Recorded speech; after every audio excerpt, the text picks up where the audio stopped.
हिंदी कक्षा में आप सबका स्वागत है। तो भारत के दक्षिण में क्या है? तो बोलो बेटा, हिंदू महासागर। यस, यू आर करेक्ट, शाबाश। भारत के उत्तर में क्या है? तो बोलो बेटा, हिमालय पर्वत। यस, हिमालय पर्वत। हिमालय पर्वत में सबसे बड़ी शिखर का नाम क्या है? Yes, Everest. तो आज हम एवरेस्ट मेरी शिखर यात्रा इस पाठ के बारे में चर्चा करेंगे, जिसकी लेखिका सुश्री बचेंद्री पाल हैं, जो खुद पर्वतारोही है। एवरेस्ट मेरी शिखर यात्रा। एवरेस्ट अभियान दल 7 मार्च को दिल्ली से काठमांडू के लिए हवाई जहाज से चल दिया। तो एवरेस्ट का जो अभियान दल है वो 7 मार्च 1984 को दिल्ली से नेपाल की राजधानी काठमांडू के लिए हवाई जहाज से चल दिया। इसके पहले ही एक अग्रिम दल चला गया था, जिससे कि वह बेस कैंप पहुंचने से पहले दुर्गम हिमपात के रास्ते को साफ कर सके। पहले एक एडवांस टीम गया जो दुर्गम मार्ग में जो रास्ता है वो साफ कर सके। नमचे बाजार शेरपालैंड का एक सर्वाधिक महत्वपूर्ण नगरीय क्षेत्र है, जिसमें अधिकांश शेरपा लोग रहते हैं। यहाँ से मैंने सर्वप्रथम एवरेस्ट को निहारा, जो नेपालियों में सागरमाथा के नाम से प्रख्यात है। मुझे यह नाम सबसे अच्छा लगा। लेखिका को यह नाम सागरमाथा नाम बहुत अच्छा लगा है। एवरेस्ट की तरफ गौर से देखते हुए मैंने एक भारी बर्फ का बड़ा प्लूम देखा, जो पर्वत शिखर पर लहराता एक ध्वज सा लग रहा था।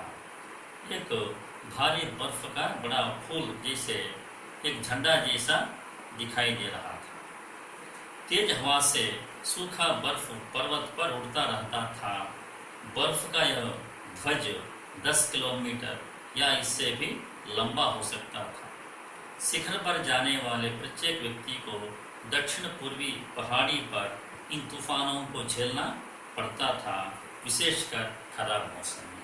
खराब मौसम में हर पर्वतारोही को तूफानी बर्फीली तूफानों का सामना करना पड़ता है। जब हम 26 मार्च को पेरिस पहुंचे, हमें हिमस्खलन के कारण हुई एक शेरपा कुली की मृत्यु का दुखद समाचार मिला।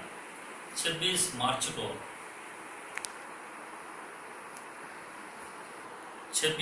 को जब हम पेरिस पहुंचे, हमें एक शेरपा कुली की मृत्यु का दुखद समाचार मिला। कुल 16 शेरपा कुलियों के दल में से एक की मृत्यु हो गई और 4 घायल हो गए थे।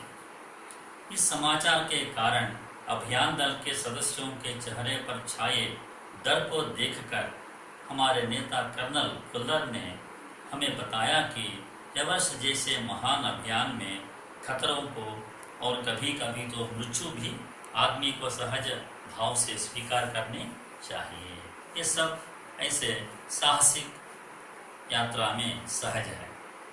उपनेता प्रेमचंद, जो अग्रिम दल का नेतृत्व कर रहे थे, उन्होंने हमारी पहली बड़ी बाधा कुंभ हिमपात की स्थिति से हमें अवगत कराया।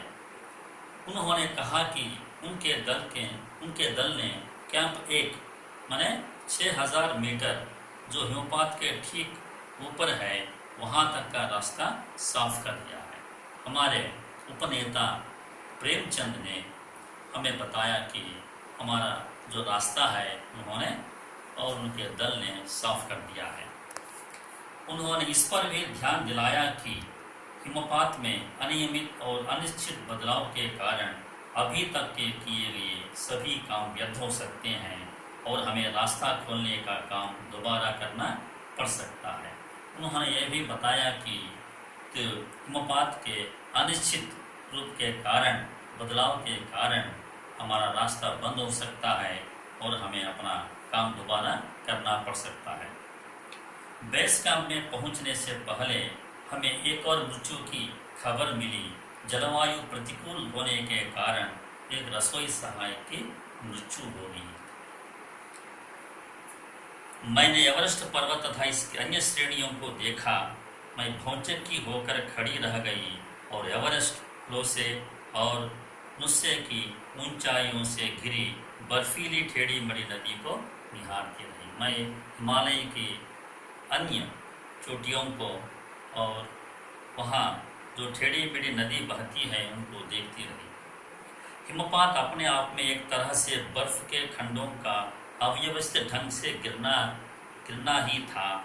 हमें बताया गया कि ग्लेशियर के बहने से अक्सर बर्फ में हलचल हो जाती थी, जिससे बड़ी बड़ी बर्फ की चट्टानें तत्काल गिर जाया करती थी और अन्य कारणों से भी अचानक प्राय खतरनाक स्थिति धारण कर लेती थी। तो हमें बताया गया है कि कभी कभी ऊंची ऊंची बर्फ की चट्टानें नीचे गिर जाती है, रास्ता बंद हो जाता है।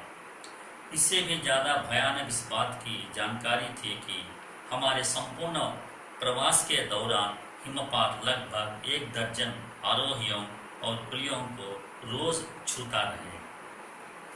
डॉक्टर मीनू मेहता ने हमें एल्यूमिनियम की सीढ़ियों से अस्थायी पुलों का बनाना, लट्ठों और रस्सियों का उपयोग, बर्फ की आड़ी तिरछी दीवारों पर रस्सियों को बांधना और हमारे अग्रिम दल के अभियांत्रिकी कार्यों के बारे में हमें विस्तृत जानकारी दी। डॉक्टर मीनू मेहता ने तकनीकी अंशों पर हमें विस्तृत जानकारी दी। तीसरा दिन हिमपात से कैंप 1 तक सामान ढोकर चढ़ाई का अभ्यास करने का लिए निश्चित था। तीसरा दिन हम अपना सामान के साथ चढ़ना है। रीता गोम्बो तथा मैं साथ साथ चढ़ रहे थे। कर्नल खुल्लर उस समय खुश हुए जब हमने उन्हें अपने पहुंचने की सूचना दी, क्योंकि कैंप 1 पर पहुंचने वाली केवल हम 2 ही महिलाएं थी। हमारे आगमन को सुनकर कर्नल खुल्लर बहुत खुश हुए। अंगदोर जी, लोब्सांग और गगन बिस्सा अंततः साउथ पोल पहुंच गए और 29 अप्रैल को 7,900 मीटर पर उन्होंने कैंप 4 लगाया। जब अप्रैल में मैं बेस कैंप में थी, तेंजिंग अपनी सबसे छोटी सुपुत्री डेकी के साथ हमारे पास आए थे। जब मैं बेस कैंप में थी तब एवरेस्ट का सबसे पहले पर्वतारोही तेंजिंग ने अपनी छोटी बेटी डेकी के साथ हमारे पास आए थे। मैंने अपना परिचय यह कहकर दिया कि मैं बिल्कुल ही नौसिखिया हूँ और एवरेस्ट मेरा पहला अभियान है। तेंजिंग ने हंसकर कहा कि तुम एक पक्की पर्वतीय लड़की लगती हो, तुम्हें तो शिखर पर पहले ही प्रयास में पहुंच जाना चाहिए। इस प्रकार तेंजिंग ने मेरा प्रोत्साहन किया है। 15-16 मई 1984 को बुद्ध पूर्णिमा के दिन मैं लोसे की बर्फीली सीधी ढलान पर लगाए गए सुंदर रंगीन नायलॉन के बने तंबू के कैंप 3 में थी। मैं गहरी नींद में सोई हुई थी कि रात में 12:30 के लगभग मेरे सिर के पिछले हिस्से में किसी एक सख्त चीज के टकराने से मेरी नींद अचानक खुल गई और साथ ही एक जोरदार धमाका भी हुआ। अचानक मुझे रात के समय एक जोरदार धमाका ऐसा लगा है। हिमखंडों, बर्फ के टुकड़ों तथा जमी हुई बर्फ के विशालकाय पुंज ने एक एक्सप्रेस रेलगाड़ी की तेज गति और भीषण गर्जना के साथ सीधी ढलान से नीचे आते हुए हमारे कैंप को नष्ट कर दिया। लोब्सांग अपनी स्विस छुरी की मदद से मुझे बचाने की कोशिश में लग गए और मुझे उस बर्फ की कब्र से निकाल बाहर खींच लाने में वे सफल हो गए। 16 मई को प्रातः 8 बजे तक हम प्रायः सभी कैंप 2 पर पहुंच गए थे। तब कर्नल फुलर मेरी तरफ मुड़कर कहने लगे, क्या तुम भयभीत हो? मैंने कहा, जी हाँ। क्या तुम वापस जाना चाहोगी? नहीं, मैंने बिना किसी हिचकिचाहट के उत्तर दिया। जैसे ही मैं साउथ पोल कैंप पहुंची, मैंने अगले दिन की अपनी महत्वपूर्ण चढ़ाई की तैयारी शुरू कर दी। तो मैंने खाना, कुकिंग गैस तथा कुछ ऑक्सीजन सिलेंडर इकट्ठे किए, कुछ आवश्यक सामग्री इकट्ठे किया मैंने। दोपहर बाद मैंने अपने दल के दूसरे सदस्यों की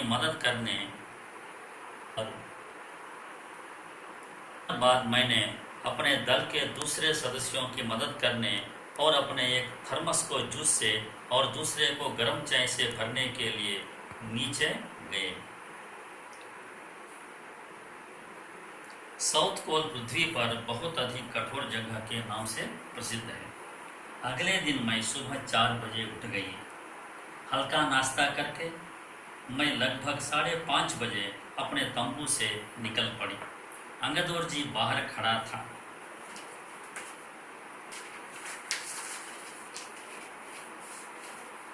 वह तुरंत ही चढ़ाई शुरू करना चाहता था और उसने मुझसे पूछा, क्या मैं उसके साथ जाना चाहूँगी?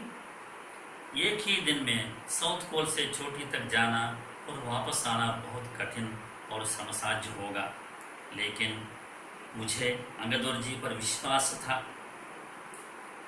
सुबह 6:20 पर अंगदौर जी और मैं साउथ पोल से बाहर आ निकले। हमने बगैर रस्सी के ही चढ़ाई की। 2 घंटे से कम समय में ही हम शिखर कैंप पर पहुंच गए। तो अंतिम छोर जो शिखर कैंप है, वहाँ हम 2 घंटों से अंदर ही पहुंचे हैं। प्लाटू हमारे पीछे पीछे आ रहा था। प्लाटू एक नायलॉन की रस्सी लाया था, इसलिए अंगदौर जी और मैं रस्सी के सहारे चढ़े, जबकि प्लाटू एक हाथ से रस्सी पकड़े हुए बीच में चला। दक्षिणी शिखर के ऊपर हवा की गति बढ़ गई थी। जैसे हम दक्षिणी शिखर पर पहुंचे हैं, हवा की जोर ज़्यादा है। दृश्यता शून्य तक आ गई थी, कुछ भी नहीं दिखाई दे रही है। मेरी सांस मानो रुक गई थी। मुझे विचार गाँव था कि सफलता बहुत नज़दीक है। आखिर 23 मई 1984 के दिन दोपहर के 1:07 पर मैं एवरेस्ट की चोटी पर खड़ी थी। एवरेस्ट की चोटी पर पहुंचने वाली मैं प्रथम भारतीय महिला थी। इस प्रकार मैंने आखिर 23 मई 1984 को एवरेस्ट पर चढ़ी थी। एवरेस्ट शृंग की चोटी पर इतनी जगह नहीं थी कि 2 व्यक्ति साथ साथ खड़े हो सकें। हमने पहले बर्फ के फावड़े से बर्फ की खुदाई कर अपने आप को सुरक्षित रूप से स्थिर किया। इसके बाद मैं अपने घुटनों के बल बैठी। बर्फ पर अपने माथे को लगाकर मैंने सागर माथे के ताज का चुंबन लिया। मैंने अपने घुटनों के बल पर बैठकर सागर माथे शिखर को चूम लिया। बिना उठे ही मैंने अपने थैले से दुर्गा माँ का चित्र और हनुमान चालीसा निकाला। मैंने इनको अपने साथ लाए लाल कपड़े में लपेटा, छोटी सी पूजा अर्चना की और इनको बर्फ में दबा दिया। आनंद के इस क्षण में मुझे अपने जन्मदाता माता पिता का याद आया। जैसे मैं उठी, मैंने अपने हाथ जोड़े और मैं अपने रज्जु नेता अंगदौर जी के प्रति आदर भाव से झुकी। उन्होंने मुझे गले से लगाया और मुझसे कहा, दीदी तुमने अच्छी चढ़ाई की, मैं बहुत प्रसन्न हूँ।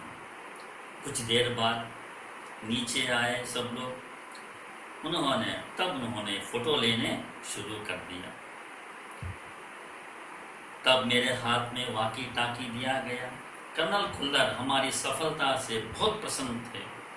मुझे बधाई देते उन्होंने कहा, मैं तुम्हारी इस अनूठी उपलब्धि के लिए तुम्हारे माता पिता को बधाई देना चाहूँगा।